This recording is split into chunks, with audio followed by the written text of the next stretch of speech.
Will come to the most one of the most ಅಂದರೆ ಸಾಕಷ್ಟು ಜನ ಐ ಥಿಂಕ್ ಲಿಟ್ರೇಚರ್ ಓದೋಂಥವ್ರಿಗೆ ಪರ್ವತವಾಣಿ ಯಾರು ಅಂದ್ರೆ ಗೊತ್ತು. ಓಕೆ, ಪರ್ವತವಾಣಿ ಅವರ ಮುಖ ಪರಿಚಯ ಇದೆ. ಆದರೆ ಅವರು ಕರ್ನಾಟಕಕ್ಕೆ ಪ್ರಚಲಿತ ಆಗಿದ್ದು ಭಾಗ್ಯದ ಲಕ್ಷ್ಮಿ ಬಾರಮ್ಮ ಸಿನಿಮಾದಲ್ಲಿ ಅವರ ನಟನೆ. ಬಿಕಾಸ್ ನನಗೆ for me I have not said this to you, ಯಾವತ್ತೂ ಹೇಳಿಲ್ಲ, ಬಟ್ ಫಾರ್ ಮೀ ನನಗೆ ಆ ಹೋಲ್ ರಾಜ್ಕುಮಾರ್ ಅವರು ಇರಬಹುದು, ಆ ಹೋಲ್ ಸಿನಿಮಾದ ಕಥೆ ಇರಬಹುದು, ಎಂತ ಬ್ಯೂಟಿಫುಲ್ ಆಗಿ ಮಾಡಿದ್ದಾರೆ. ಇದು ಹೇಗೆ ಇದೊಂದು ಪಾಸಿಬಿಲಿಟಿ ಇದೆಯಾ ಅಂತ ನಾನು ಫಸ್ಟ್ ಟೈಮ್ ನೋಡಿದಾಗ ಅನಿಸಿತ್ತು. ಅದೆಲ್ಲ ಆದಮೇಲೆ ಆ ಸಿನಿಮಾ ನೋಡಿದ ನಂತರ ನನಗೆ ತಲೆಯಲ್ಲಿ ಉಳಿದಂತಹ ಮುಖ ಒಂದೇನೆ, ಅದು ಪರ್ವತವಾಣಿ ಅವ್ರ ಮುಖನೇ. ಬಿಕಾಸ್ ಆಫ್ ಹಿಸ್ ಅವ್ರು ನಗ್ತಾನೆ ಇರ್ತಾರೆ, ಅದೊಂದು ಸ್ಮೈಲ್ ಇದೆ ಹೋಲ್ ಸಿನಿಮಾದಲ್ಲಿ. He makes the other person feel you are validated ಅಂತ ಎಲ್ರೂ ಅಲ್ಲಿರೋ ಕಾಂಪಿಟೇಟರ್ಸ್ ಎಲ್ರೂ ಮಾತಾಡಿಸ್ತಾರೆ ಎಷ್ಟು ಚೆನ್ನಾಗಿ. ಸೊ ಈ ಇದರಲ್ಲಿ when you got to know that ತಾತ ಆಕ್ಟ್ ಮಾಡಿದ್ದಾರೆ ಅಂತ ಹೇಳ್ಬಿಟ್ಟು, so what was it like for you and for your whole family? Because ಅವ್ರು ಲಿಟ್ರರಿ ಪರ್ಸನ್ ಅನ್ನೋದು ಗೊತ್ತಿರ್ತಾರೆ. ದ ಮೊಮೆಂಟ್ ಈ ಸ್ಕೇಲ್ಗೆ ಹೋದಾಗ it's a different. Correct. What was happening ಆ ಟೈಮ್ನಲ್ಲಿ? Again very interesting question. ಇದ್ರ ಬಗ್ಗೆ 2 ಸಂಗತಿಗಳನ್ನ ಹೇಳ್ತೀನಿ ನಾನು, ಇಂಟ್ರೆಸ್ಟಿಂಗ್ ಆಗಿ ಅಂತ ನನಗನ್ಸಿದ್ದು. ಒಂದು, ಇದರಲ್ಲಿ ಅಫ್ಕೋರ್ಸ್ ನಾವು ಅವ್ರನ್ನ ಯಾವತ್ತೂ ಸಿನಿಮಾದಲ್ಲಿ ಆಕ್ಟ್ ಮಾಡಿ ನೋಡಿಲ್ಲ. ಮುಂಚೆನೂ ಮಾಡಿದ್ರು, ಅದವರ ಮೊದಲನೇ ಚಿತ್ರ ಏನಲ್ಲ. ಲಂಕೇಶ್ ಅವರ ಐ ಥಿಂಕ್ ಪಲ್ಲವಿ ಅಂತ ಒಂದು ಇದಿತ್ತು. ಓಕೆ. ಇನ್ನೊಂದು ಅನುರೂಪ ಅಂತನೋ ಯಾವುದೋ ಒಂದಿತ್ತು ಫಿಲ್ಮು. TN ಸೀತಾರಾಮ್ ಅವರು ಅವರ ಫಸ್ಟ್ ಹೀರೋ ಆಗಿ ಇಂಟ್ರೊಡ್ಯೂಸ್ ಮಾಡಿದ್ರು ಲಂಕೇಶ್ ಅವರು. ಪಲ್ಲವಿನೇ ಅನ್ಸುತ್ತೆ, ಅದು ಪಲ್ಲವಿನೇ. ಅದರಲ್ಲಿ ನಮ್ಮ ಮನೇಲೂ ಶೂಟ್ ಮಾಡಿದ್ರು ಕೆಲವು. ಸೊ ಅದರಲ್ಲೆಲ್ಲ ನೋಡಿದ್ದೆ ನಾನು. ಬಟ್ ಅದು ಅಂದ್ರೆ ಈ ತರ ಮೇಜರ್ ಕಮರ್ಷಿಯಲ್ ಚಿತ್ರಗಳು ಯಾವುದು ಅವ್ರು ಮಾಡಿರ್ಲಿಲ್ಲ. ಅವ್ರಿಗೆ ಇಂಟ್ರೆಸ್ಟ್ ಇರ್ಲಿಲ್ಲ. ಆಕ್ಚುಲಿ ಸಿನಿಮಾ ಅಂದ್ರೆ ಅವ್ರಿಗೆ ಇಂಟ್ರೆಸ್ಟೇ ಇರ್ಲಿಲ್ಲ. ತುಂಬಾ ಒಂದು 10 ವರ್ಷ ಆದ್ಮೇಲೆ ಅವರು ಒಂದಿದ್ದು, I think 70s mid 70s ಅಲ್ಲಿ ಲಂಕೇಶ್ದು ಅವ್ರದ್ದು ಪಲ್ಲವಿ ಎಲ್ಲ ಬಂದಿದ್ದು.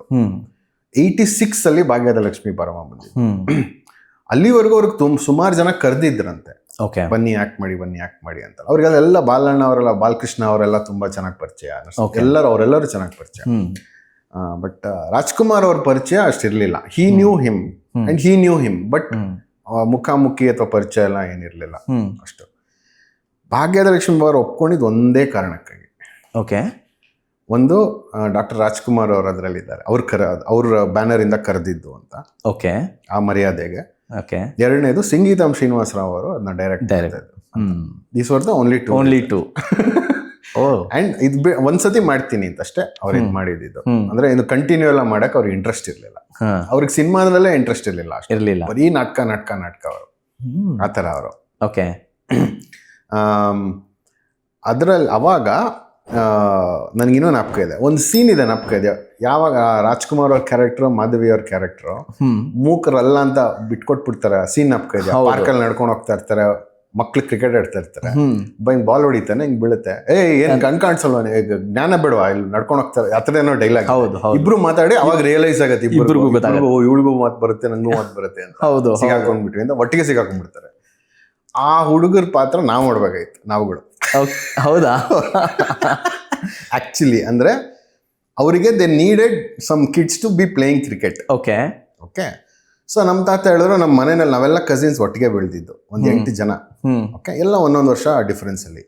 ಮನೇಲೇ ಇದಾರೆ, ಕರ್ಕೊಂಡ್ಬರ್ತೀನಿ, ಆಡ್ತಾರೆ ಬಿಡಿ, ಅವ್ರ ಕ್ರಿಕೆಟ್ ಹುಚ್ಚರೆ, ನೀವೇ ನಿಮ್ ಶೂಟ್ ಮಾಡಿ ಅವ್ರ ಪಾಡಿ ಅವ್ರ ಕ್ರಿಕೆಟ್ ಆಡ್ತಿರ್ತಾರೆ. ಓಕೆ, ಕರ್ಕೊಂಬನ್ನಿ ಅಂತ ಹೇಳಿದಾರೆ ಅವರು. ನಮ್ಮ ತಾತ ಬಂದ್ಬಿಟ್ಟು ಹೇಳಿದ್ರೆ, ನಮ್ಮ ಮನೇಲಿ ನಮ್ಮ ರೆಸ್ಪೆಕ್ಟಿವ್ ತಂದೆ ತಾಯಿಂದ್ರು ಅದಕ್ಕೆ ಕಲ್ಲು ಹಾಕಿದ್ರು. ಸ್ಕೂಲ್ ಎಲ್ಲ ಮಿಸ್ ಮಾಡಂಗಿಲ್ಲ. ಓಕೆ, ಸ್ಕೂಲೆಲ್ಲ ಮಿಸ್ ಮಾಡಂಗಿಲ್ಲ ಅಂತ ಹೇಳಿ, ಹೌದಾ ಬೇಡವಾ ಅಂದ್ಬಿಟ್ಟು ಇನ್ಯಾವುದೋ ಕ್ರಿಕೆಟ್ ಆಡೋದು. ಇವತ್ವರೆಗೂ ಆ ಸೀನ್ ಬಂದಾಗ ಅದು ನಾವಾಗಿರ್ಬೇಕು. I miss that. ಅದೊಂದಾಯ್ತು. ಓಕೆ. ಇನ್ನೊಂದು ಇಂಟ್ರೆಸ್ಟಿಂಗ್ ವಿಷಯ ಅಂದ್ರೆ, ನಾನು ನಮ್ಮ ತಾತನ ಪಕ್ಕನೇ ಕುತ್ಕೊಂಡು ಆ ಸಿನಿಮಾ ನೋಡಿದ್ದು. ಹೌದಾ? ಫಸ್ಟ್ ಡೇನೋ ಏನೋ ಐ ಥಿಂಕ್ ಪುಟ್ಟಣ್ಣ ಥಿಯೇಟರ್ ಅಂತ ಇತ್ತು. ಫಸ್ಟ್ ಅದು ಪೂನಂ ಥಿಯೇಟರ್ ಅಂತ ಇತ್ತು, ಬರೀ ಹಿಂದಿ ಫಿಲ್ಮ್ಸ್ ಬರೋದು. ಓಕೆ. ಆಮೇಲೆ ಅದನ್ನ ಗೌರ್ಮೆಂಟ್ ಅವ್ರು ತಗೊಂಡು ಅದನ್ನ ಪುಟ್ಟಣ ಕಣಗಲ್ ಚಿತ್ರಮಂದಿರ ಅಂತ ಮಾಡಿ Jayanagar 4 block bus stand opposite ಹೌದು. ಅಲ್ಲಿಗೆ ಹೋಗಿದ್ದು.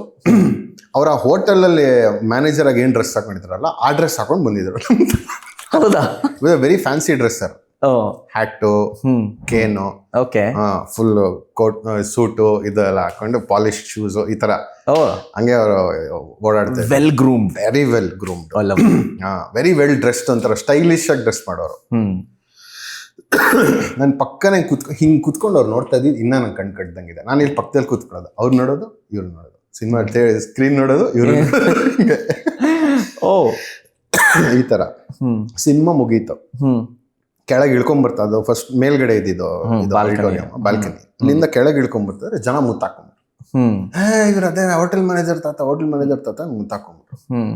ಅವ್ರು ಸ್ವಲ್ಪ ಅವರು ಓಕೆ ಹೌದು ನಾನೇ ಅಂದ್ಬಿಟ್ಟು ಹೆಂಗೆ ಜಸ್ಟ್ ವಾಕ್ ಥ್ರೂ ಆಚೆಗೆ ಬಂದು ಕಾರಲ್ಲಿ ಹೋಗ್ತಾ ಇರ್ಬೇಕು. ನಮ್ಮ ತಾತ ಹೇಳಿದ್ರು, ಅಲ್ಲಯ್ಯ 75 ನಾಟಕ ಬರ್ದಿದ್ದೀನಿ ನಾನು, ರೋಡಲ್ಲಿ ಹೋಗ್ತಾ ಇರ್ಬೇಕಾರೆ ಒಬ್ಬಕ್ಕೆ ಬರೀತಿ ಹಿಡಿಲಿಲ್ಲ. ಒಂದು ಸಿನಿಮಾದಲ್ಲಿ ಒಂದು ಅರ್ಧ ಗಂಟೆ ರೋಲ್ ಮಾಡಿದ್ದೀನಿ, ಊರವರೆಲ್ಲ ಕಂಡಿಡಿತಾರೆ ನೋಡಿ. The magic of cinema, that's the reach of cinema, power of cinema, power reach of cinema. ಹಂಗೆ. So these are the 2 things I remember about that. Okay, ಈ ಲೈನ್ ಹೇಳಿದ್ಮೇಲೆ ಲೈಕ್ ಓಕೆ, ಯಾವ ಫೀಲ್ಡ್ ಅಲ್ಲಿ ಇದ್ದೀನಿ ನಾನು? I am questioning myself now. ಕಲೆ ಮತ್ತು ರಂಗಭೂಮಿಯ ಬೆಳವಣಿಗೆಗೆ ಶಕ್ತಿಯಾಗಿ ಈ QR ಕೋಡ್ ಸ್ಕ್ಯಾನ್ ಮಾಡುವ ಮೂಲಕ ನಮಗೆ ಬೆಂಬಲ ನೀಡಿ. ನಿಮ್ಮ ಪ್ರೋತ್ಸಾಹವು ನಮ್ಮ ಕಲಾವಿದರಿಗೆ ದೊಡ್ಡ ಸ್ಫೂರ್ತಿ. Scan the QR code and contribute to support and help us create a sustainable environment for our artists. Ever grateful to your contribution.